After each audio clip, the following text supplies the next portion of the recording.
నమస్కారం. ఆయుష్మాన్ భవ కార్యక్రమానికి స్వాగతం. ఈ రోజు ఆయుష్మాన్ భవ కార్యక్రమంలో వేసవి కాలంలో వచ్చే ఆరోగ్య సమస్యలను యోగా ద్వారా ఎలా నయం చేసుకోవచ్చు, ఈ అంశాల గురించి మనకు వివరించడానికి ప్రముఖ ఆరోగ్య రత్న యోగా సుబ్రహ్మణ్యం గారు మనతో పాటు స్టూడియోలో సిద్ధంగా ఉన్నారు. వారిని అడిగి మరిన్ని విషయాలు తెలుసుకుందాం. అదేవిధంగా సుబ్రహ్మణ్యం గారితో మీరు మాట్లాడాలి అనుకుంటే స్క్రీన్ మీద స్క్రోల్ అవుతున్న నెంబర్కి కాల్ చేసి మాట్లాడగలరు. సుబ్రహ్మణ్యం గారు నమస్కారం అండి. ఆయుష్మాన్ భవ కార్యక్రమానికి స్వాగతం. ఈ రోజు టాపిక్ వేసవి కాలంలో వచ్చే అనారోగ్య సమస్యలు. అసలు ఏ విధంగా ఉంటాయండి అవి? యాక్చువల్గా అమ్మ, వాతావరణం మారేటప్పుడు ఒక్కొక్క సీజన్ నుంచి ఇంకొక సీజన్కు మారేటప్పుడు మన వాతావరణంలో మార్పులు వస్తాయి. ఇప్పుడు మన సూర్యుడు యొక్క తాపము తేడా ఉంటుంది, తర్వాత ఎయిర్లో మార్పు వస్తుంది, తర్వాత భూమిలో మార్పు వస్తుంది, తర్వాత నీటిలో మార్పు వస్తుంది. అంటే పంచభూతాలలో అన్నిటిలో కూడా మార్పులు సంభవిస్తాయి వాతావరణం మారేటప్పుడు. సో ఆ విధంగా ఇప్పుడు మన చలికాలం నుంచి వేసవికి మారేటప్పుడు కూడా మన ఈ పంచభూతాలలో మార్పులు వస్తాయి. ఆ మారిన పంచభూతాల యొక్క మార్పుని అనుగుణంగా మన శరీరం కూడా పంచభూతాలతోనే నిర్మితమై ఉంది కాబట్టి మన శరీరంలో కూడా కొన్ని మార్పులు సంభవిస్తాయి. ఆ మార్పులు సంభవించేటప్పుడు ఒక రకమైనటువంటి డిస్కంఫర్ట్స్ మనకు శరీరంలో కలుగుతూ ఉంటాయి. వాటినే శరీరం మార్పు చెందేటప్పుడు వచ్చేటటువంటి అసౌకర్యవంతమైనటువంటి పరిస్థితులనే సీజనల్ డిసీజెస్ అని చెప్పేసి అని అంటూ ఉంటాం. వాస్తవానికి అవి డిసీజెస్ కావు. వాతావరణం మారేటప్పుడు పంచభూతాలలో మార్పు వస్తుంది. అదేవిధంగా శరీరం కూడా పంచభూతాలతో తయారు చేయబడింది కాబట్టి శరీరంలో కూడా మార్పులు వస్తాయి. కాబట్టి ఆ మార్పులనే వ్యాధులుగా పరిగణిస్తూ ఉంటారు. ఉదాహరణకి జలుబు చేస్తుంది, చలికాలం నుంచి వేడి జలుబు అంటారు అది. తర్వాత సూర్యరశ్మి అధికమై పిత్తం అధికమై శరీరంలో దానికి తదనుగుణంగా అనేక రకమైనటువంటి సమస్యలు తలెత్తుతూ ఉంటాయి. శరీరం పైన వేడి గడ్డలు లేయడము, వేడి గుల్లలు రావడము, చెమట పొక్కులు అంటారు, చెమటకాయలు అంటారు కొన్ని చోట్ల, అవి రావడము, తర్వాత ఎక్కువగా చెమట పట్టడము, అధికంగా నీటి శాతం శరీరంలో తగ్గిపోవడము, తద్వారా డీహైడ్రేషన్ రావడము, శరీరంలో నీటి శాతం తగ్గిపోయి ర్యాషెస్ రావడము, స్కిన్ డిసీజెస్ రావడము, దాని తర్వాత ఆకలి అధికమై పిత్తం అధికంగా ఉండడం వలన మనం తీసుకునే ఆహారము సక్రమమైనటువంటి చలువ చేసేటటువంటి ఆహారం కాకుండా వేడి పదార్థాలు తిన్నప్పుడు అల్సర్స్ కూడా ఫామ్ అవ్వడము. సో ఇలా ఇంకా చెప్పాలంటే వాంతులు విరోచనాలు కూడా వచ్చే సీజన్ ఇదే, వేసవే. సో ఈ కలరా అనేవాళ్ళు ఇంతకుముందు, సో అది కూడా వేసవి కాలంలోనే వచ్చేదన్నమాట. ఆ తర్వాత లోపల ఈ ఏదైతే మనకు ఆ పిత్తం పెరగడం వలన శరీరంలో ఈ మసూచి అని ఒక చికెన్ పాక్స్ అంటారు. సో ఆ చికెన్ పాక్స్ కూడా ఈ కాలంలోనే వస్తూ ఉంటాయి. ఇప్పుడు వచ్చేటటువంటి బ్యాక్టీరియా అది అంటువ్యాధి యాక్చువల్గా చికెన్ పాక్స్. సో దానికి అది కూడా ఈ కాలంలోనే ఎక్కువగా వస్తూ ఉంటుందన్నమాట. వేడిగా ఉన్నటువంటి ప్రాంతంలో ఉండే వాళ్ళకి ఎక్కువగా వచ్చేటటువంటిది, ముఖ్యంగా రాయలసీమ, తెలంగాణ ప్రాంతంలో. సో ఇవన్నీ కూడా మనకు ఈ చలికాలం నుంచి వేసవి కాలంలోకి మారేటప్పుడు మారిన కొద్ది రోజుల తర్వాత అయినా కూడా సంభవించేటటువంటి డిస్కంఫర్ట్స్, డిసీజెస్, డిజార్డర్స్. జనరల్గా జలుబు అనేది చల్లదనానికి, చల్ల వాతావరణానికి, లేకపోతే చల్ల గాలులకి ఎక్కువగా చేస్తుందని అంటూ ఉంటారు. అటువంటిది వేసవికాలంలో జలుబు చేయడం విచిత్రంగా చూస్తూ ఉంటారు, కానీ ఎక్కువగా వేసవికాలంలోనే జలుబు చేస్తూ ఉంటుంది. ఎందుకంటారు? యాక్చువల్గా ఈ శరీరం ఏంటంటే ఒక పరిస్థితి నుంచి ఇంకొక పరిస్థితికి, ఒక వాతావరణ పరిస్థితి నుంచి ఇంకొక వాతావరణ పరిస్థితికి మారినప్పుడు శరీరం దానిలో ఇమ్యూనిటీ పెంచుకోవడం కోసం, నిరోధక శక్తిని పెంచుకోవడం కోసం శరీరంలో జరిగేటటువంటి ఒక మెకానిజమే ఆ మార్పుని సహించడానికి కోసం శరీరంలో ఏర్పాటు చేసుకున్నటువంటి ఒక సిస్టమే ఈ జలుబు. ఈ జలుబు చేయడం వలన ఏమవుతుందంటే కొంచెం ఇమ్యూనిటీని పెంచుకుంటుంది బాడీ. ఆ ఇమ్యూనిటీ పెంచుకోవడానికి జరిగేటటువంటి ఒక చిన్న మెకానిజం ఈ జలుబు అన్నమాట. అంతేగాని జలుబు అనేది ఒక వ్యాధి కాదు యాక్చువల్గా. ఎందుకంటే వాతావరణానికి చలి నుంచి వేడి వాతావరణానికి వచ్చేటప్పుడు ఈ వాతావరణానికి తగినట్లుగా శరీరాన్ని తయారు చేసుకునే విధానంలో జరిగేటటువంటి ఒక ప్రక్రియ ఈ జలుబు ప్రక్రియ. అందుకనే వేసవి నుంచి చలి నుంచి వేసవి కాలంలోకి మారేటప్పుడు జలుబు చేస్తుంది, వేసవి అయిపోయి మళ్ళీ వర్షాకాలం స్టార్ట్ అయినప్పుడు కూడా జలుబు చేస్తుంది, వర్షాకాలం నుంచి మళ్ళీ శీతలకాలంలోకి మార్పు చెందేటప్పుడు కూడా జలుబు చేస్తుంది. వాస్తవానికి సాధారణమైనటువంటి మానవులకి అంటే యోగ ప్రక్రియలు ఆయుర్వేద వైద్య విధానాన్ని పాటించే జీవన విధానాన్ని పాటించే వాళ్ళకి ఇవి రావు. ఎవరైతే నార్మల్ లైఫ్ని లీడ్ చేస్తూ ఉంటారో వాళ్ళకి మాత్రం ఈ 3 కాలాలలో వేసవి నుంచి చలికాలం నుంచి వేసవిలో మారేటప్పుడు వస్తుంది, వేసవి నుంచి మళ్ళీ వర్షాకాలంలోకి మారేటప్పుడు జలుబు వస్తుంది, మళ్ళీ కూడా వర్షాకాలం నుంచి మళ్ళీ శీతలకాలంలోకి మారేటప్పుడు కూడా జలుబు వస్తుంది. మరి ఇందాక మీరు చెప్పారంటే యోగ ప్రక్రియలకు అలవాటు పడిన వాళ్ళు కానీ లేకపోతే ఆయుర్వేద పరంగా అలవాటు పడిన వాళ్ళకి కానీ ఇటువంటి జలుబులు చేయవని, మరి సాధారణ ప్రజలకి వీళ్ళకి ఏంటి డిఫరెన్స్? చాలా అద్భుతమైనటువంటి విశ్లేషణ చేయొచ్చు మీరు అడిగిన ప్రశ్న అమ్మ, చాలా మంచి ప్రశ్న ఇది. ఎందుకంటే యోగ ప్రక్రియలు చేసేటువంటి వాళ్ళు కానీ ఆయుర్వేద జీవన విధానాన్ని దినచర్య అంటారు. ఆయుర్వేదం ప్రకారం చరకుడు చెప్పినటువంటి వాగ్భటుడు సుశ్రుతుడు వివరించిన విధంగా దినచర్యను ఏర్పాటు చేసినారు వాళ్ళు. ఉదయాన్నే లేచినప్పటి నుంచి రాత్రి పడుకునే వరకు ఒక వ్యక్తి యొక్క దినచర్య ఎలా ఉండాలి అనేది చెప్పడం జరిగింది. ఆ ఆయుర్వేద దినచర్యలో పాటించేటటువంటి వాళ్ళు ఎటువంటి రోగాలకు గురికారు. ఎందుకంటే వాళ్ళ శరీరంలో ఆటోమేటిక్గా ఇమ్యూనిటీ పవర్ అనేది ఉంటుంది. ఆ ఇమ్యూనిటీని వాతావరణం మారినప్పుడు వీళ్ళ శరీరం ఆటోమేటిక్గా ఆ వాతావరణానికి అలవాటు పడిపోతుంది. ఇప్పుడు అలా కాకుండా ఈ ఆయుర్వేద దినచర్యను పాటించని వాళ్లకు ఇమ్యూనిటీ లెవెల్ తక్కువ ఉంటుంది. కాబట్టి మారిన పరిస్థితులకు అనుగుణంగా శరీరం మార్పు చెందడం కోసం ఈ యొక్క ఇమ్యూనిటీని పెంచుకోవడానికి జలుబు చేస్తుంది లేదా జ్వరం వస్తుంది. తద్వారా బాడీలో ఇమ్యూనిటీని పెంచుకుంటుంది.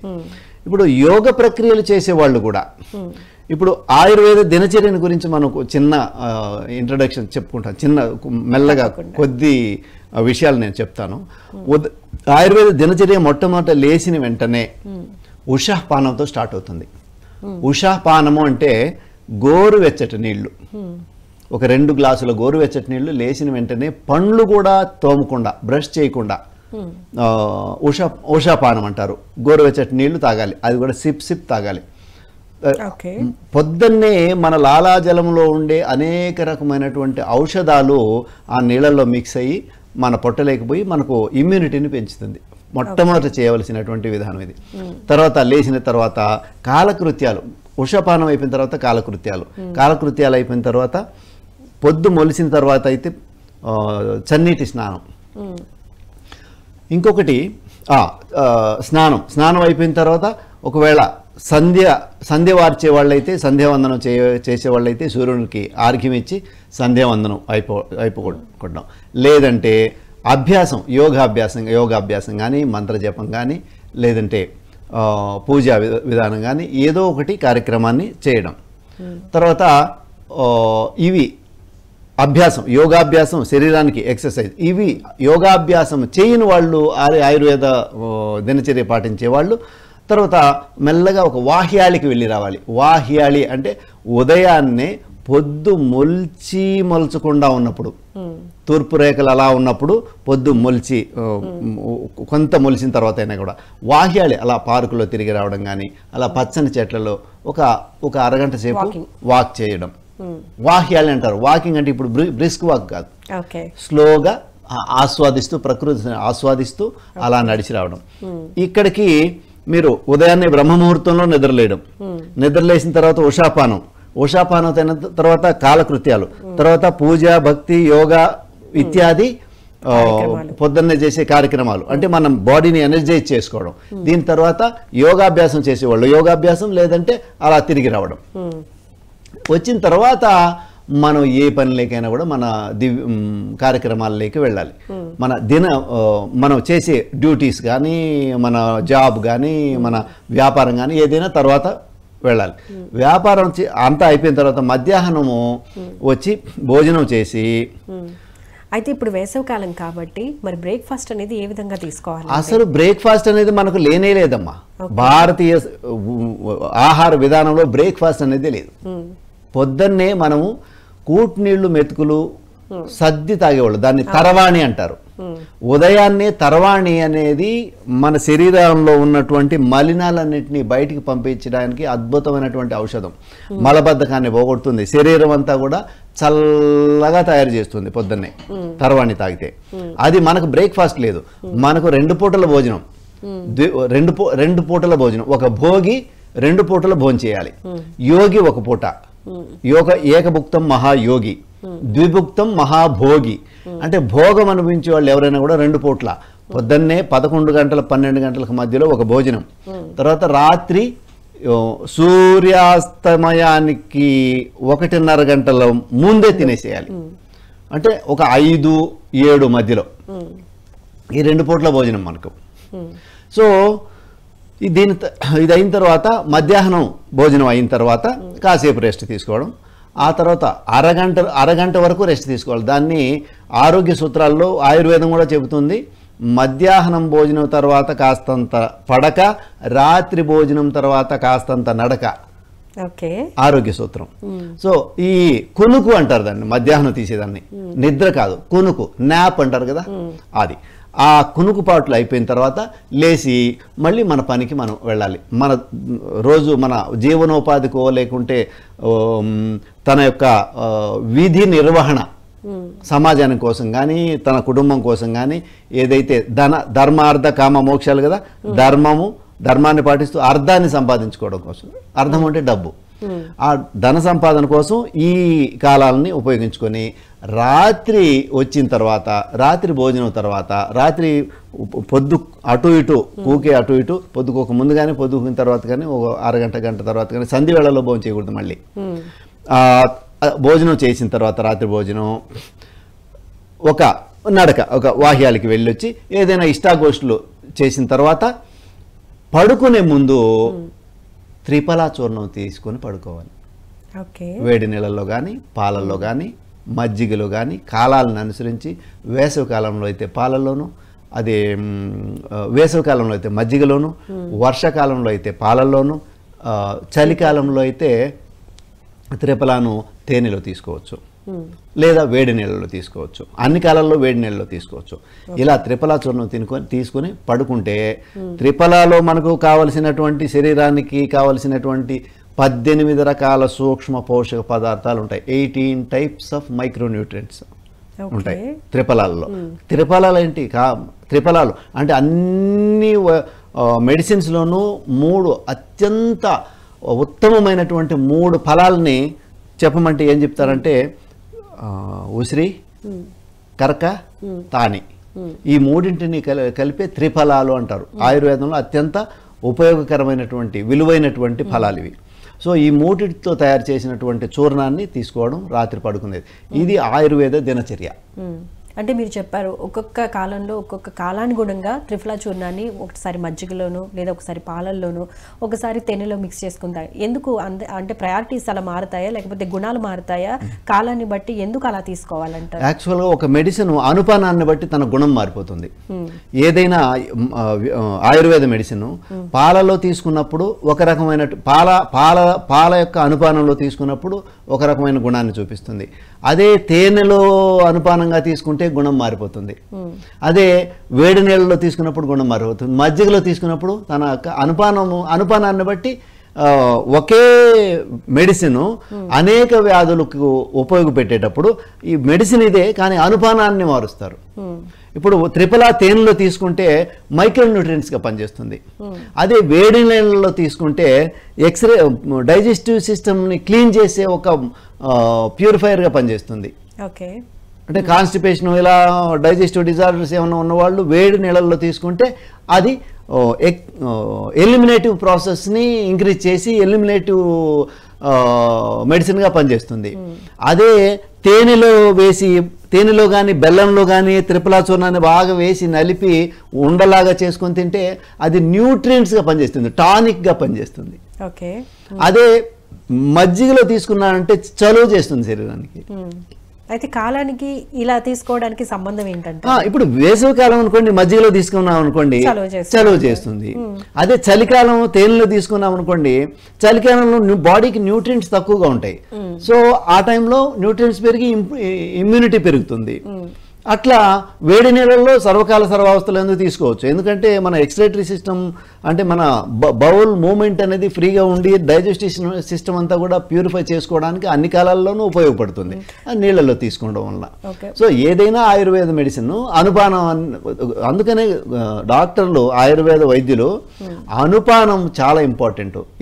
దేనితో ఏ వస్తువును కలిపి తీసుకుంటే ఎటువంటి ఫలితాలు వస్తాయన్నది మన వాళ్ళు చాలా లోతైన రీసెర్చ్ చేసి మన వాగ్భటుడు కానీ తర్వాత చరకుడు కానీ సుశ్రుతుడు కానీ వీళ్ళందరూ కూడా చాలా లోతైన అధ్యయనం చేసి రీసెర్చ్ రిపోర్ట్స్ని తీసి మనకు శ్లోకాల రూపంలో. మరి ఈ త్రిఫలా చూర్ణాన్ని మజ్జిగలో కలిపి తీసుకోవాలని చెప్తున్నారు, అది రాత్రి పడుకోబోయే ముందని చెప్తున్నారు. ఏం ఉపయోగం ఉంటుందండి అలా తీసుకోవడం వల్ల? ఇక్కడ చలికాలము ఉదయాన్నే నుంచి సాయంత్రం వరకు శరీరం విపరీతమైనటువంటి వేడిని అబ్జర్వ్ చేసుకుని ఉంటుందమ్మా సెల్స్. ఓకే. ఎందుకంటే తాపం అధికమైనప్పుడు ఆ వేడి శరీరంలో సెల్స్ లోపల మన వాటర్లో పిత్తం ఆ వేడి ఇదై ఉంటుంది, అబ్జర్వ్ అయి ఉంటుంది.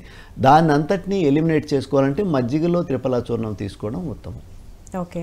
ఆ కారణం చేత మజ్జిగలో వేసవిలో మజ్జిగలోనే తీసుకోవాలని చెప్పేసి అంటుంటాం. ఓకే సార్, చెప్పండి, మామూలుగా బయటికి వెళ్ళి రాగానే, అంటే ఇప్పుడు వేసవికాలం పర్టికులర్గా ఈ సీజన్లో బయటికి రాగానే తొందరగా అలసిపోతాం, అలసట కలుగుతుంది. సో యోగా ద్వారా అలసట నుంచి బయటికి రావాలంటే ఏం చేయాలి, ఎటువంటి టెక్నిక్స్ ఉన్నాయి? అమ్మా బయట నుంచి వచ్చిన అంటే ఎండలో కానీ అట్లా బయట తిరిగి వచ్చినప్పుడు శరీరం అలసటకు గురి అయినప్పుడు మొట్టమొదట మనం చేయాల్సిన పని ఏంటంటే నిమ్మకాయ, వేసవిలో నిమ్మని వాడాలి. నిమ్మకాయ, ఓకే, లెమన్ వాటరు, కొంచెం ఉప్పు వేసుకొని, కొంచెం చక్కెర లేదంటే కండ చక్కెర, దాన్నే మిశ్రీ అంటారు, కలకండ అంటారు, ఓకే, అది వేసుకొనేసి కలబెట్టుకొని నీటిని ఎంత వీలైతే అంత, మినిమం అంటే 200 ml తాగాలి, మ్యాక్సిమం 400 ml తాగాలి. కొంచెం కొంచెం ఒకేసారి గుట్టుగుట్టుకుటా కాకుండా కొంచెం తాగాలి నిదానంగా. సో అలా చేస్తే శరీరంలో లవణ శాతం తగ్గిపోతుంది. బయట వేసవిలో ఎక్కువగా మన శరీరంలో లవణాలు పీల్చేస్తూ ఉంటుంది. సో లవణాలని మనం బ్యాలెన్స్ చేసుకోవాలంటే కొంచెం ఉప్పు, సైంధవ లవణం, తర్వాత ఈ నిమ్మరసం బ్లడ్ ప్యూరిఫై చేస్తుంది. తర్వాత చక్కెర చలువ చేస్తుంది. చక్కెర అంటే కండ చక్కెర అని చెప్పేది, మిశ్రీ అంటారు దాన్ని, కలకండ అంటారు. సో ఇవి మూడింటిని కలిపి ఆ నీటిని తాగాలి బయటికి పోయి వచ్చినప్పుడు. అది తాగిన తర్వాత విశ్రాంతి తీసుకోవాలి. కొంతసేపు విశ్రాంతి తీసుకున్న తర్వాత అధికంగా కడుపు పూర్తిగా నిండకుండా కొంచెం లైట్గా ఫుడ్, ఏ ఫుడ్ అయినా సరే చలువ చేసే పదార్థాన్ని లైట్ ఫుడ్ తీసుకోవాలి. ఓకే. పర్టికులర్గా వేసవి కాలంలో మాత్రమే తీసుకునే ఆహార పదార్థాలు ఏ విధంగా ఉంటాయండి? పర్టికులర్గా వేసవి కాలంలో మాత్రమే తీసుకోగలిగేటటువంటి ఆహార పదార్థాలలో మొట్టమొదటిది పుచ్చకాయ. దాన్ని కర్బూజా అంటారు కొన్ని చోట్ల, మ్యాక్సిమం పుచ్చకాయ అంటారు, వాటర్ మెలన్. అది అత్యుత్తమమైనటువంటి ఆహారం ఈ వేసవి కాలంలో. ఎందుకంటే అందులో కావలసినటువంటి న్యూట్రియంట్స్ కానివ్వండి, న్యూట్రిషన్ వాల్యూస్, తర్వాత శరీరానికి వాటర్ కంటెంట్ ఎక్కువ అవసరం అవుతుంది కాబట్టి వాటర్ కంటెంట్ బోల్డ్ అంత ఉంటుంది, అందులో గ్లూకోజ్ బోల్డ్ అంత ఉంటుంది, శక్తిని ఇస్తుంది. తర్వాత దోస కూడా చలువ చేస్తుంది. దాని తర్వాత మనకు ఈ సీజన్లో పండేటటువంటి ప్రతి పండు కూడా మనకు దీనికి అనుగుణంగా ఉన్నటువంటి పండును మాత్రమే ప్రకృతి మనకి ఇస్తూ ఉంటుంది. మన భారతదేశంలో ఉన్నటువంటి గొప్పతనం ఏంటంటే, మనం భారతీయులుగా పుట్టినందుకు గర్వపడాల్సింది విషయం ఏంటంటే మనకు ఏ ఏ కాలాలలో ఏ ఏ పంటలు పండుతాయో ఆయా కాలాలకు అనుగుణంగా మన శరీరానికి అనారోగ్యాన్ని నుంచి కాపాడడం కోసమే వచ్చినటువంటి పంటలు. సో అవన్నీ కూడా మనం దోస చలువ చేస్తుంది, కూరలో దోస వాడచ్చు. తర్వాత ఇప్పుడు ఈ కాలంలో సీజనల్గా పండేటటువంటి ప్రతి పండు కూడా మనం పర్టికులర్గా ఇది అని కాకుండా ఏ ఫలమన్నా కానీ ఏ కూరగాయ అన్నా కానీ ఈ సీజన్లో ఏవైతే పండుతాయో అవి మనకు అనుకూలమైనవి, ఉపయోగమైనవి. ఓకే అండి, కాలర్ లైన్లో ఉన్నారు, కాలర్తో మాట్లాడదాం. Hello hello madam. నమస్తే అండి, ఆయుష్మాన్ భవ కార్యక్రమానికి స్వాగతం. ఎవరు మాట్లాడేది, ఎక్కడి నుంచి? కమల. ఓకే కమల గారు, చెప్పండి ప్రాబ్లం ఏంటో. ప్రాబ్లం మోషన్స్ ఫ్రీ లేదు, మాది అసమూలలో. ఓకే, ఎవరికండి? మీకేనా? మాకే. మీ వయసు ఎంత అండి? 40 ఉంటా. ఓకే, 40 ఉంటారు. ఏం చేస్తూ ఉంటారు? ఏం చేస్తూ ఉంటారు? హౌస్ వైఫా లేకపోతే ఏమైనా జాబ్ చేస్తున్నారా? House wife. House wife. Okay అండి. ఓకే అండి, ఇంకేమైనా ఇతర అనారోగ్య సమస్యలు ఉన్నాయా? గ్యాస్ ప్రాబ్లం లాగా అనిపిస్తుంది, అది ఇది. ఓకే, ఈ ప్రాబ్లం మీకు ఎప్పటి నుంచి ఉంది? ఇంకోటి మేడం, డేట్ కూడా సరిగ్గా రాదు. ఓకే, పీరియడ్స్ డేట్ సరిగ్గా రావట్లేదు, మోషన్ ఫ్రీగా ఉండట్లేదు, ఇవేనా అండి? ఎప్పటి నుంచి ఉంది ఈ ప్రాబ్లం మీకు? ఎప్పటి నుంచి ఉంది మీకు ఈ ప్రాబ్లం? ఇది 3 months నుంచి మోషన్. ఓకే, రీసెంట్గా స్టార్ట్ అయిందా? థైరాయిడ్ కానీ అట్లాంటివి ఏమైనా ప్రాబ్లమ్స్ ఉన్నాయా? షుగర్ కానీ థైరాయిడ్ కానీ? ఏమో మేడం, చెక్ చేసుకోలేదు. చెక్ చేసుకోలేదు. ఓకే, 40 క్రాస్ అవుతున్నారు కాబట్టి చెక్ చేసుకోవాల్సిన అవసరం ఉంది. సరే అండి, యోగాలో ఎటువంటివి అవైలబుల్ ఉన్నాయో సుబ్రహ్మణ్యం గారు చెప్తారు, వినండి. Okay madam. అమ్మ చెప్పండి, మాట్లాడండి. నమస్తే. నమస్కారం అమ్మ. కమల గారు, మీరు ఈ మలబద్ధకానికి ముఖ్యంగా ఫైబర్ అధికంగా ఉండేటటువంటి ఆహారాన్ని తీసుకోవాలి. ఫైబర్ అంటే ఆకుకూరలు, కాయగూరలు ఎక్కువగా ఆహారంలో తీసుకోవాలి. అవి తీసుకున్న తర్వాత ఇంకా సరిగా కాలేదు అంటే త్రిఫలా చూర్ణం అని దొరుకుతుంది ఆయుర్వేద షాపుల్లో. వింటున్నారా అండి? తీసుకోవాలి త్రిఫలా చూర్ణం. అప్పుడప్పుడు వాడిన మధ్యలో. లేదమ్మా, అప్పుడప్పుడు కాదు, మీరు ప్రతిరోజు రెగ్యులర్గా పొద్దున్నే సాయంత్రము వేడి నీళ్ళల్లో గోరువెచ్చటి పొద్దున్నే సాయంత్రం, నేను చెప్పేది వినండి అమ్మా, పొద్దున్నే సాయంత్రము ఉదయాన్నే లేస్తానే పరగడపన గోరువెచ్చటి నీళ్ళల్లో 1 టీ స్పూన్ వేసుకొని కలుపుకొని తాగండి. తర్వాత సాయంత్రము రాత్రి పడుకునేటప్పుడు అదే గోరువెచ్చటి నీళ్ళలో 1 టీ స్పూన్ వేసుకొని కలుపుకొని తాగండి. ఇలా 2 పూటలా తాగుతూ ఉంటే కొద్ది రోజుల తర్వాత, వారం 10 రోజులు ఇట్లా తాగిన తర్వాత మీకు మెల్లమెల్లగా క్లీన్ అయిపోతుంది. మీ డైజెస్టివ్ ప్రాబ్లమ్స్ అన్నీ, మీ గ్యాస్ ట్రబుల్ పోతుంది, మీ కాన్స్టిపేషన్ తగ్గిపోతుంది, మలబద్ధకం, మీరు హాయిగా ఉండొచ్చు. ఇది 3 నెలల వరకు కంటిన్యూగా వాడచ్చు. ఆ 3 నెలల తర్వాత 15 రోజులు గ్యాప్ ఇవ్వాలి. కంటిన్యూగా వాడకూడదు ఈ మందుని.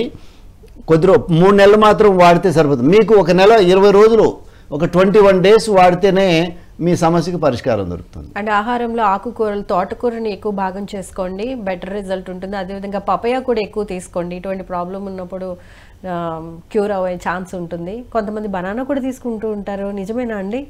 మీరు ఎలా చెప్తారు? అంటే బనానా తీసుకోవచ్చమ్మా, ఎందుకంటే బనానాలో ఫైబర్ ఎక్కువ ఉంటుంది.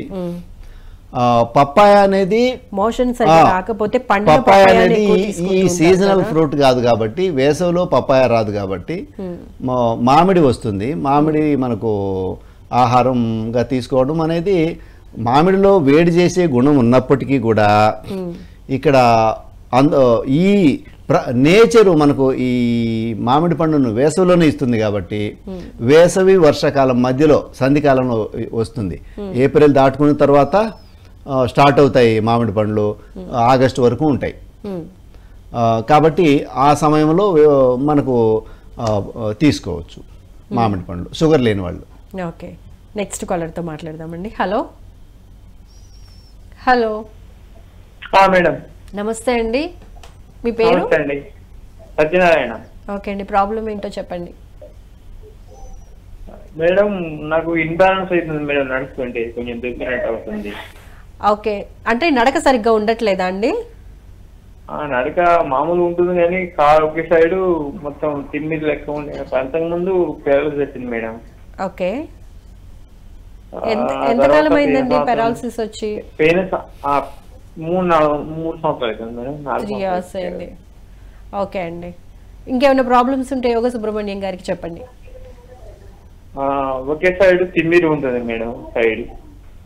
ఓకే, మీరు ఏమండి, మీరు ఆల్రెడీ పెరాలసిస్ ఒకసారి వచ్చింది అంటున్నారు కాబట్టి ఇది నర్వస్ సిస్టమ్ సంబంధించినటువంటి సమస్య. Brain, central nervous system, brain and spine.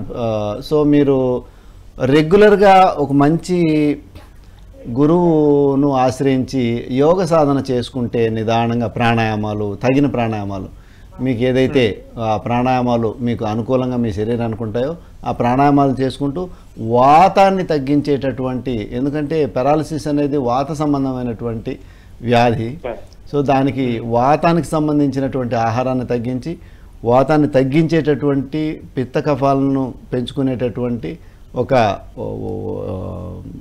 యోగ ప్రక్రియలు ఉన్నాయి. వాటిని కనుక సాధన చేసుకుంటే మెల్లమెల్లగా తగ్గుతుంది. ఇది ఒక టాబ్లెట్ వాడితేనో ఒక 10 రోజులు ఏదైనా చేస్తేనో తగ్గేది కాదు. దానిపైన వర్క్ చేయాలి బాగా, దానిపైన పని చేయాలి. మీరు రెగ్యులర్గా ప్రాక్టీస్ చేయాలి. యోగ సాధన చేస్తే రాను రాను మీకు బెటర్ అవుతుంది. అంతేగాని ఒకేసారి మీరు ఏదో మిరాకిల్ జరిగి ఇటు నుంచి అటు వెళ్ళి మళ్ళీ వయసులో ఉన్నట్టు రాదు.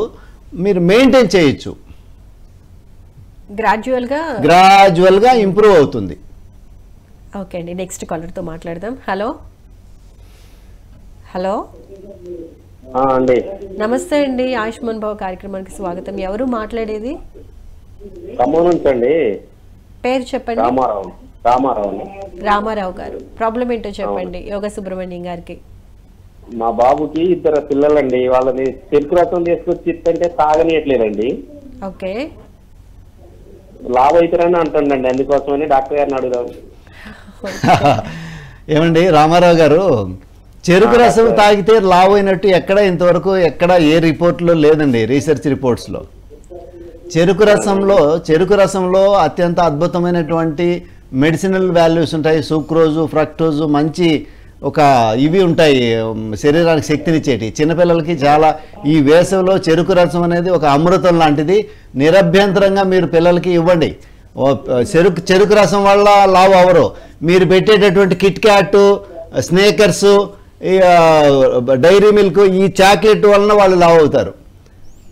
పనికి మాలిన పిజ్జాలు, బర్గర్లు, ఈ విదేశీ వెస్ట్రన్ ఫుడ్ వలన లావు అవుతారు. ఆ మైదా పిండి, రకరకాలైన చెత్తంతా పెడుతూ ఉంటారు పిల్లలకు, వాటి వలన లావు అవుతారు. చెరుకు రసము, మరమరాలు, తర్వాత ఈ వేరుశెనగ, ఇవి గుగ్గుళ్ళు, వీటి వలన పిల్లలకి పుష్టికరమైన ప్రోటీన్ లభిస్తుంది. వాళ్ళు చాలా బలంగా ఆరోగ్యవంతంగా ఉంటారు. న్యాచురల్గా దొరికే ప్రతి ఆహారము మనకు మంచిగా చేస్తుంది. చెరుకు రసం ఒక్కటే కాదు, పండ్లు, ఇవన్నీ కూడా, ఆ చాక్లెట్లు, కుర్కురేలు, ఇవన్నీ మానేసేయండి. ఫస్ట్ జంక్ ఫుడ్ మానేసేయండి. ఫస్ట్ ఇవి ప్రకృతిలో దొరికే ఏమైనా చెరుకు రసం ఈ కాలంలో ఖచ్చితంగా ఇవ్వండి మీ పిల్లలకి.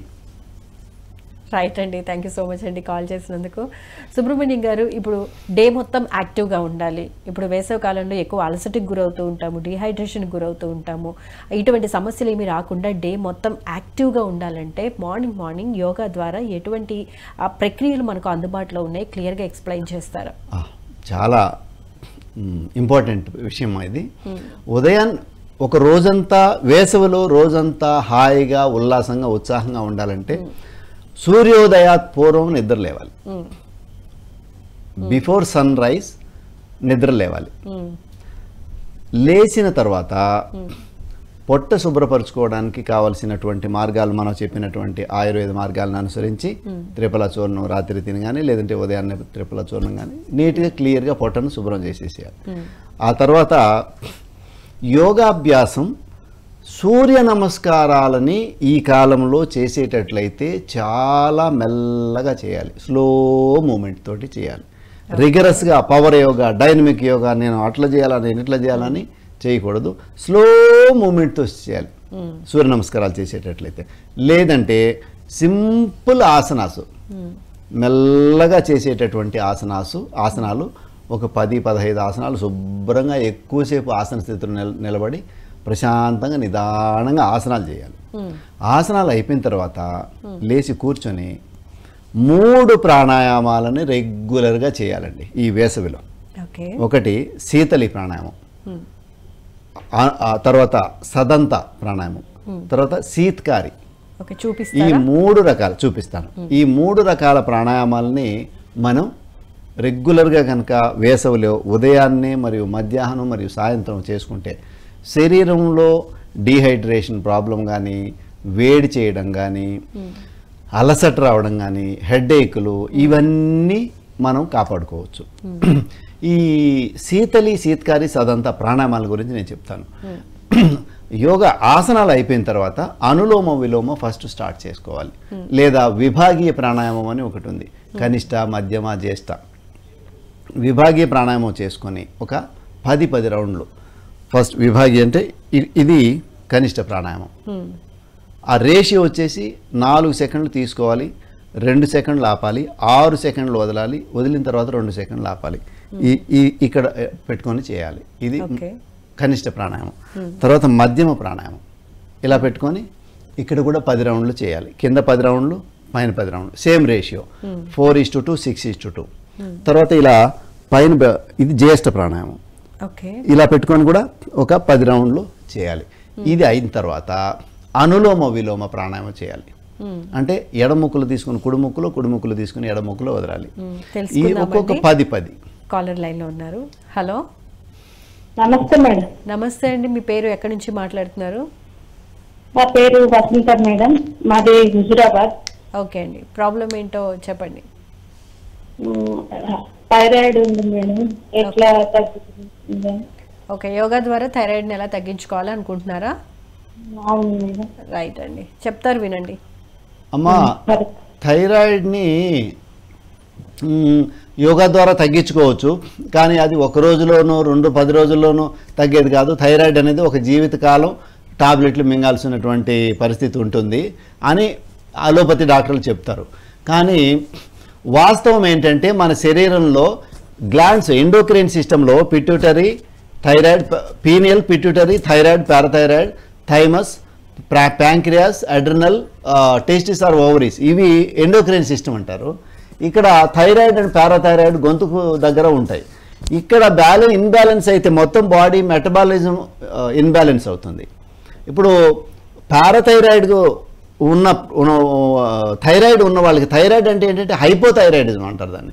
హైపోథైరాయిడిజం అంటే బాడీలో అనబాలిజం పెరుగుతుంది, కెటబాలిజం తగ్గిపోతుంది, వాళ్ళు లావ్ అయిపోతారు. కొంతమందికి హైపర్ థైరాయిడిజం ఉంటుంది. హైపర్ థైరాయిడిజం అంటే ఏంటంటే ఈ కెటబాలిక్ యాక్టివిటీ పెరిగి అనబాలిక్ యాక్టివిటీ తగ్గిపోతుంది, అప్పుడు శరీరం సన్నగా అయిపోతుంది. ఈ మెటబాలిక్ యాక్టివిటీ ఇద్దరు కెటబాలిజం ఆర్ అనబాలిజం కరెక్ట్గా బ్యాలెన్స్గా ఉన్నప్పుడే మన శరీరం ఎలా ఉందో అలా ఉంటుంది. సో ఆ స్థితిని మెయింటైన్ చేసేదే థైరాయిడ్ గ్లాండ్. అక్కడి నుంచి సెక్రెట్ అయ్యే హార్మోన్స్ ద్వారా శరీరాన్ని, మెటబాలిక్ యాక్టివిటీని కంట్రోల్ చేస్తూ ఉంటుంది, బ్యాలెన్స్ చేస్తూ ఉంటుంది, ఫంక్షనింగ్. సో దీన్ని కరెక్ట్గా ఫాలో అవ్వాలంటే పిట్యూటరీ హెల్తీగా ఉండాలి, థైరాయిడ్ గ్లాండ్ హెల్తీగా ఉండాలి. దానికి సంబంధించిన ప్రత్యేకించి యోగ ప్రక్రియలు ఉన్నాయి. అవి ఇప్పుడు చెప్పేటి అంత సమయం లేదు, అంత చాలా పెద్ద సబ్జెక్ట్ ఇది.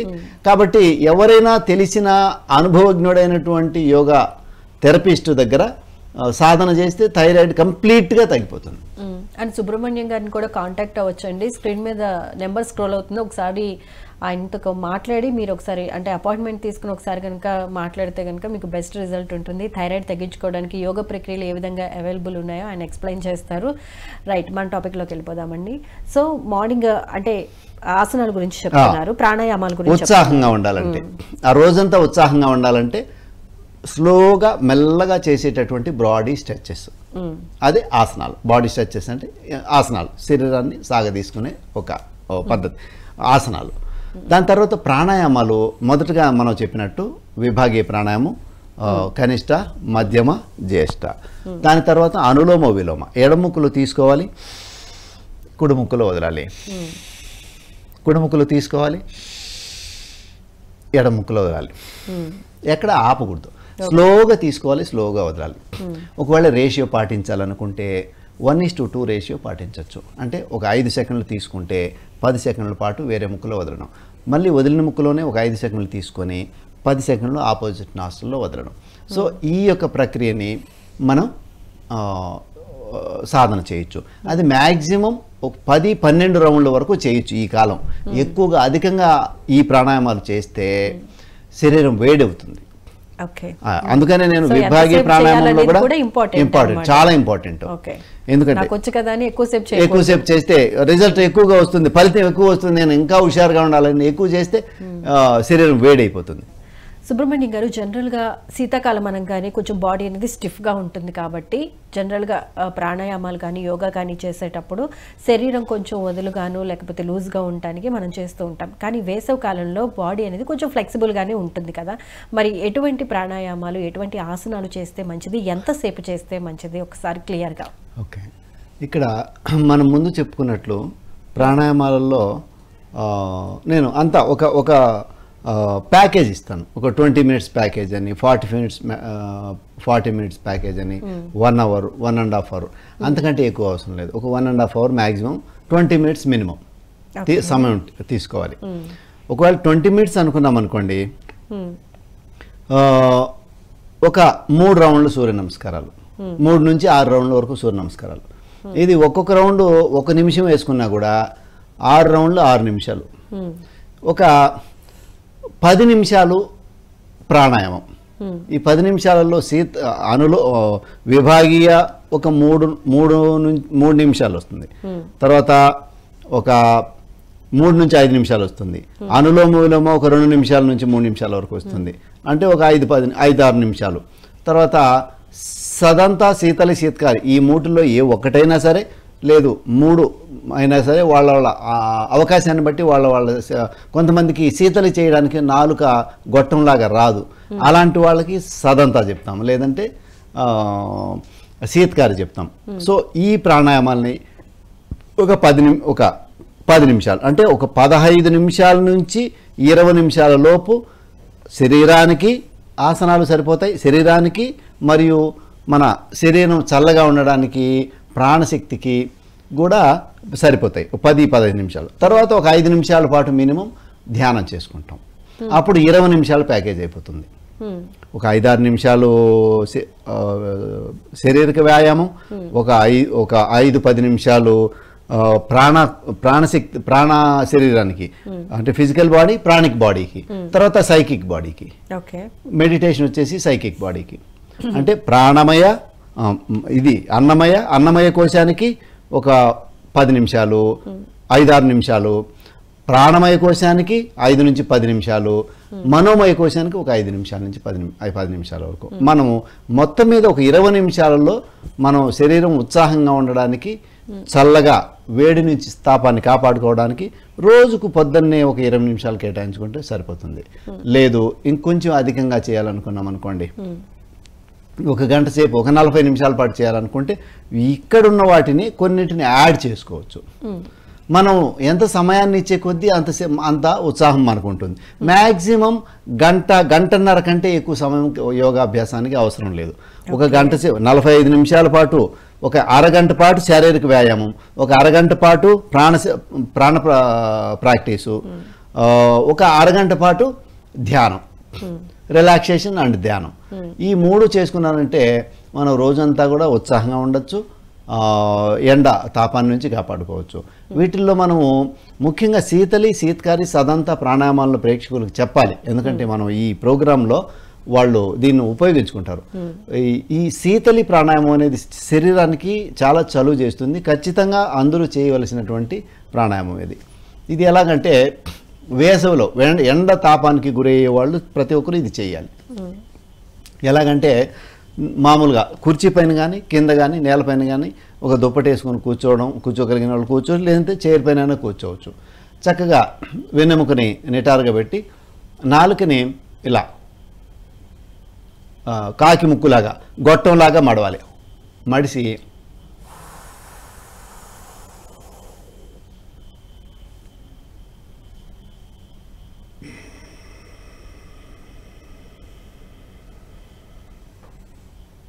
ఇలాగా నాలుకని గొట్టంలాగా చేసి నాలుక ద్వారా శ్వాసను తీసుకోవాలి. తీసుకున్న తర్వాత కొద్ది సెకండ్ల పాటు లోపల కుంభకం చేసి ఉంచాలి. 2-3 సెకండ్లే, ఎక్కువ కాదు. మళ్ళీ చేసిన తర్వాత ఎడమ ముక్కులో శ్వాసను మెల్లగా వదలాలి. 5 సెకండ్ల పాటు శ్వాసను తీసుకుంటే 10 సెకండ్ల పాటు శ్వాసను వదలాలి. ఇలా ఒక మినిమం 10 రౌండ్లు, మ్యాక్సిమం 20 రౌండ్లు, ఇంతకంటే ఎక్కువ చేయకూడదు. 20 రౌండ్ల కంటే ఎక్కువ చేయకూడదు, 10 రౌండ్ల కంటే తక్కువ చేయకూడదు. 10 నుంచి 20 వరకు మన ఇష్టం చేయొచ్చు. శరీరం బ్యాలెన్స్లో ఉంటుంది, వేడి నుంచి కాపాడుకోవచ్చు. రెండోది, దీంట్లో చాలా లాభాలు ఉన్నాయి. స్కిన్ ప్రొటెక్ట్ చేస్తుంది, బ్లడ్ని ప్యూరిఫై చేస్తుంది, లంగ్ కెపాసిటీని పెంచుతుంది, శరీరం చలువ చేస్తుంది. Every benefit. ఈ వేసవి కాలంలో చేయవలసినటువంటి అతి ముఖ్యమైన ప్రాణాయామం శీతలి ప్రాణాయామం. ఒకవేళ ఎవరికైనా నాలుకని ఇలా మడవడం రాలేదు, ఇలా అందరికీ రాదు అందరికీ.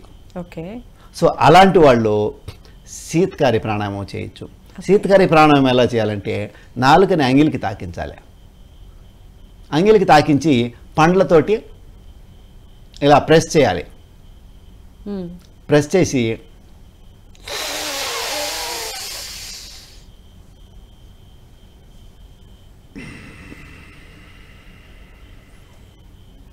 ఇలా చేయాలి. సేమ్ ఇంతకుముందు నాలుగుని గొట్టంలాగా చేసి తీసుకున్నాము. ఇప్పుడు నాలుగుని అంగిలికి తాకించి పండ్లతోటి నాలుగు పైన గట్టిగా ప్రెస్ చేసి ఎక్కడైతే సందులు ఉంటాయో అక్కడి నుంచి శ్వాస, ఇక్కడ ఉంటాయి సందులు, ఇటువైపు అటువైపు, అప్పుడు అక్కడి నుంచి శ్వాస లోపలికి తీసుకొని ఒక 2-3 సెకండ్స్ కుంభకం చేసి ఎడమ ముక్కలో వదలాలి. ఇలా 10 రౌండ్ల నుంచి 20 రౌండ్ల మధ్యలో చేయొచ్చు. ఇది కూడా వేడిని తగ్గించడంలో సహకరిస్తుంది. ఈ నాలుకని గొట్టంలాగా చేయలేని వాళ్ళు కనీసం నాలుకని వెనక్కి మడిసి పళ్ళతో ప్రెస్ చేయలేనటువంటి వాళ్ళు ఎవరైనా ఉంటే సదంతా ప్రాణాయామం అంటే 2 పళ్ళని ఇలా పెట్టేసి 2 పై కింది పళ్ళని ఆనిచ్చి నాలుకని ఇలా పెట్టేసేయాలి. నాలుకని ఆ గ్యాప్లకి ఫిల్ చేయాలి. ఫిల్ చేసి అలా తీసుకోవాలి. తీసుకొని కుంభకం చేసి 2-3 సెకండ్లు కుంభకం చేసి ఎడమ ముక్కులో మెల్లగా వదలాలి. సో ఈ విధంగా మనం కనుక చేసుకుంటే దీన్ని సదంత ప్రాణాయామం అంటారు. సో వేసవి కాలంలో బాగా వేసవి కాలంలో ఉపయోగపడే శరీరాన్ని చల్లబరిచేటటువంటిది, వేసవి తాపాన్ని నుంచి కాపాడుకోవడానికి ఉపయోగపడేటటువంటి అత్యంత అద్భుతమైన ప్రకృతి ఇచ్చినటువంటి గురువులు ఇచ్చినటువంటి మనకు ఒక గొప్ప వరం ఈ శీతలి, శీత్కారి, సదంత, ఈ 3 రకాల ప్రాణాయామాలు. Right. Thank you so much Subrahmanyam garu, చాలా చక్కగా ఎక్స్ప్లెయిన్ చేశారు. అండ్ మా కాలర్స్ అడిగిన ప్రశ్నలకు కూడా చాలా చక్కగా ఎక్స్ప్లెయిన్ చేసినందుకు ధన్యవాదాలండి. థ్యాంక్ యూ సో మచ్ అండి.